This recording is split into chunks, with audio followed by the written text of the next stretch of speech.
Жол бергиле, жол. Жол. Кадалбайса каяка жол алайчы? Ким Санбаевич, нече чыкты, кандай болуп атат? Жол. Эң маскара жомок. Эң маскара. Катыраак. Эң маскара жомок. Бийликтин абийирсиздиги.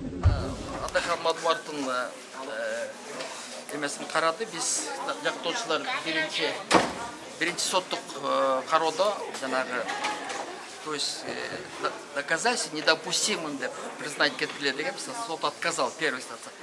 Закон боюнча аны экинчи инстанцияга абзалат этсе болот. Бүгүн экинчи инстанция карады, но однако булар калтырып салды. Ошол эле Мадумаров алган квитанция $50,000 бергенбиз деп атат. Ал копияда окулбайт. Ал ишке тиркелбеш керек закон боюнчачы. Однако бул соттук коллега ошону карап салды. Как бы законный деп коюшту да. Мындай караганда ал законный. Кийин приговор чыгарганда аны эсепке албайт да. Сот албаш керек аны. Кытте теге 15-жылкы кичинекей приходный кассовый ордерде азыр ишке тиркеп алып ошо акча алган деген маанини коюп атышат да. Анан бир маселе, экинчи маселе жанагы депутаттар только злоупотребление служебным положением деген статья менен макулдук беришкен. Однако тергөө органдары госизмена деп чыккынчылыкты коюп алып анан азыр ошону тергеп атат. Туура эмес да негизичи. Канчасына чейин камакта калып, жана өзү алып келиндиби? Бүгүн камакта калды же калбаган каралган жок. Жанагы эмен доказательство исключение кылгыла деген мааниде каралган да. Ошол эле ушундай болду бүгүн. Өзү алып келдиби бүгүн? Өзү алып келди, өзү укту, өзү дагы айтты. Жактоочуларды колдойбуз деди. Жактоочуларды колдойбуз деди.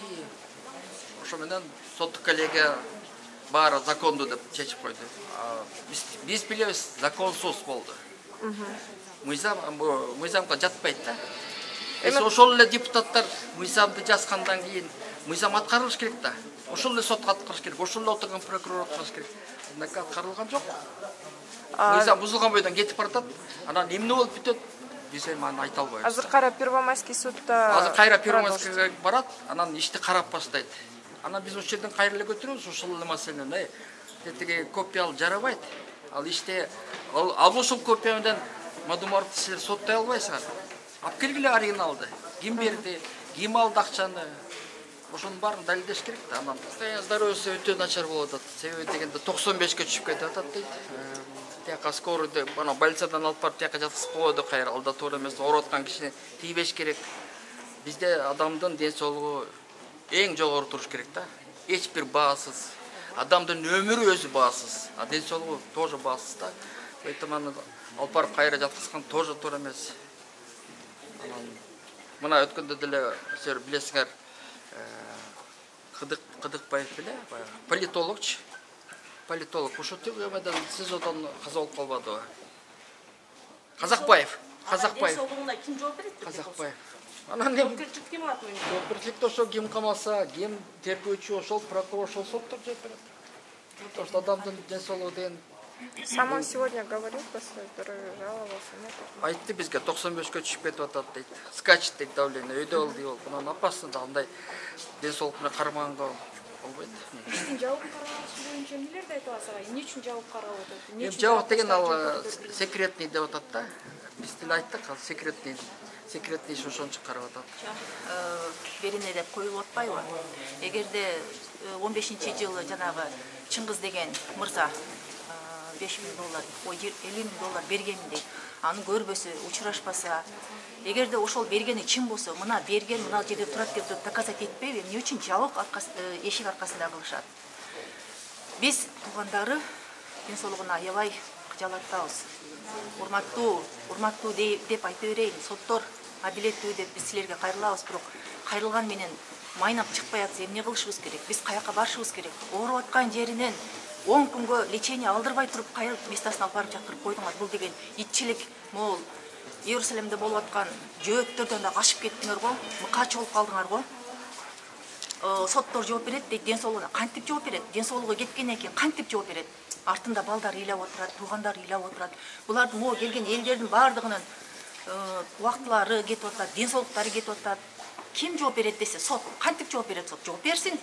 Эгерде ошон жолу мыкачылык менен билбейм, любой өлкөгө барып ушундай эмнени көрсөтсөңөр, бул деген итчилик болот. Итчилик болот. Сот деген бизде муну соттордон эмес, Кудайдын алдынан корккула. Прокурорлор дагы ошол кайра-кайра бир кагазды алып чыгып окуп коюп атат, калтырып коюп атат. Тамакты убагында киргизбейт. Кеч алып кирет, ыстык барбайт. Билет ушу кант диабети менен жабыркайт. Жүрөктө стимулятору бар. Бир барып туруп жүрөгүнө операция кылдыртып туруп эртеси жумушка чыгып кеткен адамдар деле болгон, көрүп атабыз аларды. Бирок муну көрүп атпайсыңар, буга чейин коюлган ал стимуляторчу. Калп эле оорумуш болот, калп эле мынтет деген доконсалар оозуңарды тыйып отургула. Башыңарга түшүп кала электе. Бул деген адамдын өмүрү. Канча жаш балдар жатат, балдары ыйлап, жаш балдары ыйлап үйүндө отурат. Ошол балдардын көз жашынан корккула, ата-энесинин көз жашынан корккула. Кыргызстан коркунучтуу эле болуп калды. Каяка барабыз биз? Келечекте кимге тапшырабыз? Ким сүйлөсө апарып туруп эртеси кечирим суратат, аябай кыйнап туруп, же эмесе 2 айга камакка отургузулду дейт. Бул кайсы өлкөдө бар мындай нерсе? Жыргап атабыз, мынтип атабыз. Жыргаган жокпуз биз. Биз ден соолугунан өтө туугандары оштон бери келишип атат. Ар бир сотко келишет. Бул деген кандайдыр бир адамдын укугун тебелөө болуп эсептелет. Ошону мен соттордон суранып кетем. Суранбай мен талап кылам. Ден соолугуна карап коюшсун, чыгарып коюшсун. Качса качып кете турган, бийликти алса ала турган, бизнестерди уюштуруп кое турган эле жерлерде иштеген ал киши. Ошондой эле болуп жүргөн жерлерде болгон, Кудайдан корккондугу үчүн, ак болгондугу үчүн ошондой кыйналып, ушул элимди көтөрөйүн, жеримди көтөрөйүн, сабаттуулугун жоёюн деген мезгилде өзүбүздүн сабатыбызды жоёбуз деп аткан адамды тебелеп тепсегени бул өтө өкүнүчтүү. Өкүнүчтүү.